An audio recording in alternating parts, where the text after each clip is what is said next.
नमस्कार दोस्तों, स्वागत है आपका आप ही के अपने channel B R Uday Classes पे। और दोस्तों, आज के इस वीडियो के अंदर हम लोग क्लास 10 फिजिक्स के चैप्टर 3 जिसका नाम है मानव नेत्र एवं रंग बिरंगा संसार, इसके लघुत्तरीय प्रश्न उत्तर को करेंगे। लघुत्तरीय प्रश्न उत्तर मतलब आप लोग जानते ही हो कि 2 मार्क्स में पूछे जाने वाला क्वेश्चन आंसर।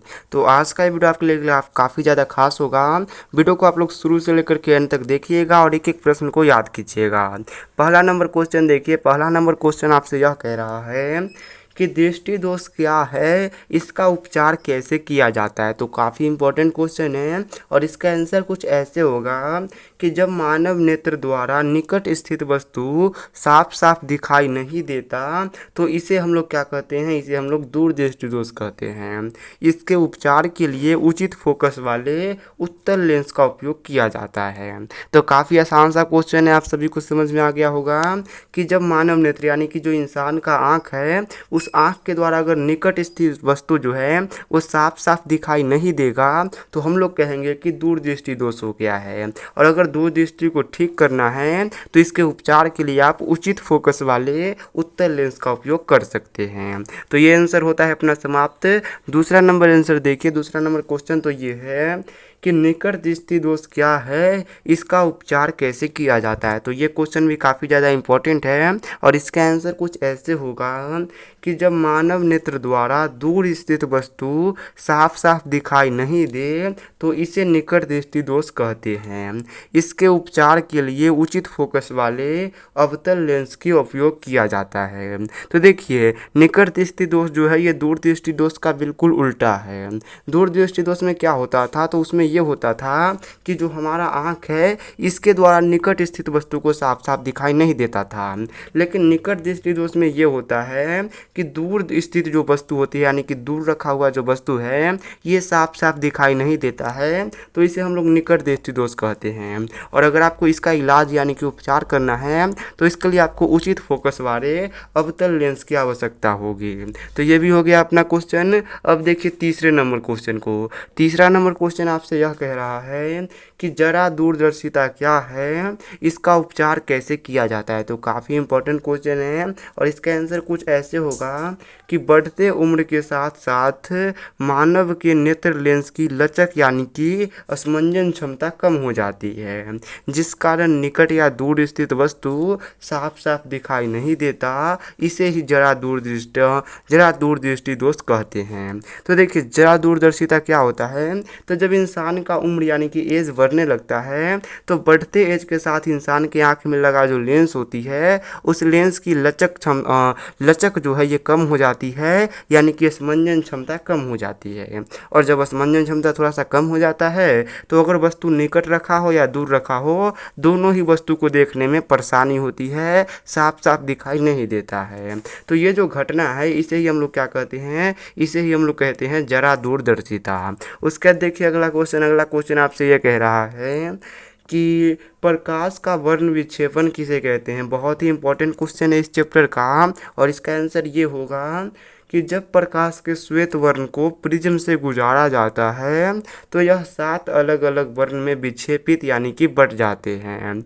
इसे ही प्रकाश का वर्ण विक्षेपण कहते हैं। तो देखिए, इसे आप लोग ऐसे समझ सकते हो कि कुछ इस टाइप का होता है अपना प्रिज्म। अब इस प्रिज्म से आप क्या करो, सूर्य का जो श्वेत प्रकाश है उसको गुजारो। तो जैसे ही इसको आप लोग इधर से गुजारोगे तो ये 7 अलग अलग कलर में कुछ इस तरीके से बट जाती है। और ये जो घटना है इसी घटना को हम लोग क्या कहते हैं, तो इसे ही हम लोग प्रकाश का वर्ण विक्षेपण कहते हैं। तो ये भी समझ में आ गया होगा। अगला क्वेश्चन देखिए। अगला क्वेश्चन आपसे यह कह रहा है कि स्मंजन क्षमता से आप क्या समझते हैं। तो ये भी काफ़ी अच्छा क्वेश्चन है और इसका आंसर कुछ ऐसे होगा कि मानव नेत्र की वह क्षमता जिसके द्वारा नेत्र की फोकस दूरी बदल कर निकट या दूर स्थित वस्तु को साफ साफ देख पाते हैं, इसे ही हम लोग क्या कहते हैं, तो स्मंजन क्षमता कहते हैं।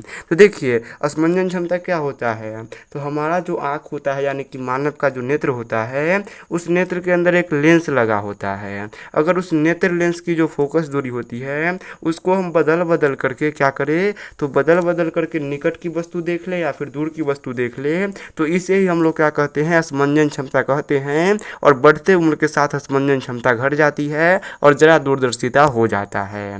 उसके बाद अगला क्वेश्चन देखिए, अगला क्वेश्चन आपसे यह कह रहा है कि तारे क्यों टिमटिमाते हैं। तो आपने देखा होगा अक्सर कि जो तारे यानी कि स्टार्स होते हैं ये टिमटिम टिमटिम करते रहते हैं। तो पूछ रहा है कि ऐसा क्यों होता है। तो इसका आंसर ये है कि तारे के टिमटिमाने का कारण वायुमंडलीय बर्तन होता है। तो क्यों टिमटिमाते हैं, वायुमंडलीय बर्तन के कारण टिमटिमाते हैं। जब तारे से आने वाला प्रकाश एक वायुमंडलीय माध्यम से दूसरे वायुमंडलीय माध्यम में प्रवेश करती है तो उनका वर्तन होता है एवं तारे हमें टिमटिमाते प्रतीत होते हैं। तो देखिए होता ये है कि जो स्टार्स यानी कि तारा होता है उससे प्रकाश की किरण निकलती है। अब ये जो प्रकाश की किरण है ये एक माध्यम से दूसरे माध्यम में जैसे ही प्रवेश करती है तो इसका क्या हो जाता है, इसका वायुमंडलीय अपवर्तन हो जाता है। और इसी अपवर्तन के कारण क्या होता है, तो जो तारे हैं ये हम लोग देखते हैं जब तारे को तो ये टिमटिमाते हुए प्रतीत होते हैं। रियल में ये लोग कुछ भी नहीं टिमटिमाते, बस वायुमंडलीय अपवर्तन के कारण हमें ऐसा दिखाई देता है। तो ये भी आपको समझ में आ गया होगा। अगले क्वेश्चन को देखिए, अगला क्वेश्चन आपसे ये कहता है कि रेलवे का सिग्नल लाल क्यों होता है। तो आपने देखा होगा कि रेलवे का जो सिग्नल होता है ये लाल कलर का होता है। तो पूछ रहा है कि ऐसा क्यों होता है। तो इसका आंसर ये है कि हम जानते हैं कि लाल रंग का तरंगदैर्घ्य सबसे अधिक होता है जिस कारण से वह अपने पथ से विचलित नहीं होता है एवं इसलिए रेलवे में लाल रंग का सिग्नल होता है ताकि कोहरा में भी उसे साफ साफ देखा जा सके। तो देखिए इतना बात तो आप सभी को पता ही होगा कि जो लाल रंग होता है इसका तरंगदैर्घ्य सबसे अधिक होता है, सबसे हाई होता है, ठीक है। और यही कारण है कि वो अपने पथ यानी कि रास्ते से विचलित नहीं होती है और आपको दूर से भी दिखाई दे देगी। तो इसीलिए जो रेलवे के लोग हैं वो लाल कलर का सिग्नल बनाते हैं ताकि जब कोहरा वगैरह भी लगे, मतलब खूब ठंड रहता है तो कोहरा लग जाता है, उस समय भी जो लाल कलर है ये अपने पथ से विचलित ना हो और हमें लाल कलर को साफ साफ देखने में आसानी हो ताकि हम लोग ट्रेन को भी सही से चला सके और आदमी भी सही से जा आ सके। तो इसीलिए हम लोग लाल कलर का यूज करते हैं और कुछ ज़्यादा रीजन नहीं है। उसके बाद अगला क्वेश्चन देखिए, अगला क्वेश्चन आपसे ये कहता है कि दृष्टि दोष क्या है, यह कितने प्रकार के होते हैं। तो ये भी काफ़ी अच्छा क्वेश्चन है और इसका आंसर कुछ ऐसे होगा कि जब मानव नेत्र द्वारा निकट या दूर स्थित वस्तु को साफ देखने में कठिनाई होती है तो इसे ही हम लोग दृष्टि दोष कहते हैं। ये मुख्यतः 3 प्रकार के होते हैं। पहला होता है निकट दृष्टि दोष, दूसरा होता है दूर दृष्टि दोष और तीसरा होता है जरा दूरदर्शिता। तो ये तो आपको समझ में आया ही होगा कि जो मानव नेत्र होता है अगर उसके द्वारा आपको निकट रखा हुआ वस्तु या फिर दूर रखा हुआ जो वस्तु है इसको देखने में आपको कठिनाई हो रही है तो इसे हम लोग क्या कहते हैं, इसे हम लोग दृष्टि दोष कह देते हैं। अब ये दृष्टि दोष खुद 3 प्रकार के होते हैं, तीनों का नाम आप लोग यहाँ पे देख सकते हो। अगला क्वेश्चन देखिए, 9 नंबर क्वेश्चन आपसे ये कहता है कि इंद्रधनुष की व्याख्या करें। तो इंद्रधनुष क्या है उसका हमें व्याख्या करना है। तो इसका आंसर ऐसे है कि बारिश के बाद पानी के बूंद, यहाँ पे ये बूंद होगा, बारिश के बाद पानी के बूंद आसमान में फंस जाते हैं जब सूर्य का प्रकाश आंतरिक अपवर्तन होता है एवं आसमान में एक अर्धवृत्ताकार रंगीन पट्टी बनती है जिसे इंद्रधनुष कहते हैं। इसमें 7 रंग होते हैं। तो देखो होता यह है कि जब बारिश वगैरह होता है तो जो बारिश के मतलब बूंद है वो छोटे छोटे बूंद जो है ये आसमान में फंस जाते हैं और जब ये बूंद फंस जाते हैं तो सूर्य का प्रकाश क्या होता है, तो सूर्य के प्रकाश का इसी बूंद में आंतरिक अपवर्तन होता है, यानी कि आप लोग बोल सकते हो कि आंतरिक परावर्तन होता है। और इसी परावर्तन के बाद क्या होता है, तो एक अर्धवृत्ताकार आप लोग को रंगीन पट्टी दिखाई देगा जिस पट्टी के अंदर 7 कलर होते हैं और इसे ही हम लोग क्या कहते हैं, तो इसे हम लोग इंद्रधनुष कहते हैं।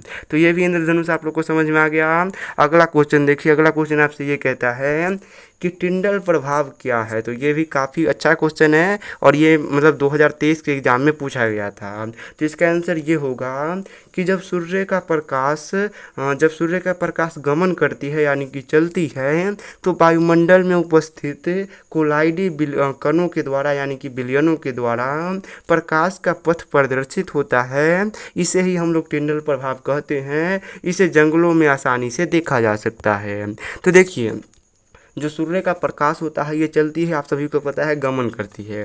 तो जब ये गमन करती है तो वायुमंडल में छोटे छोटे जो कण होते हैं उनके द्वारा इनका जो चलने का रास्ता है ये आपको दिखाई देगा। और जब रास्ता आपको दिखाई देगा तो इससे ही तो हम लोग टिंडल प्रभाव कहते हैं। अगर टिंडल प्रभाव देखना है तो आप लोग जंगल में जाइए, या फिर उससे भी अच्छा तरीका है कि आपका जो छत है या फिर जो भी है उसमें एक छोटा सा हॉल कर दीजिए, और हॉल से जो प्रकाश की किरण आएगी उसमें आप लोग देखोगे कि ऐसे ऐसे करके छोटे छोटे मतलब जो कण होते हैं वो इधर से उधर जाएंगे और आपको जो लाइट आ रहा है उसका रास्ता दिखाई देगा।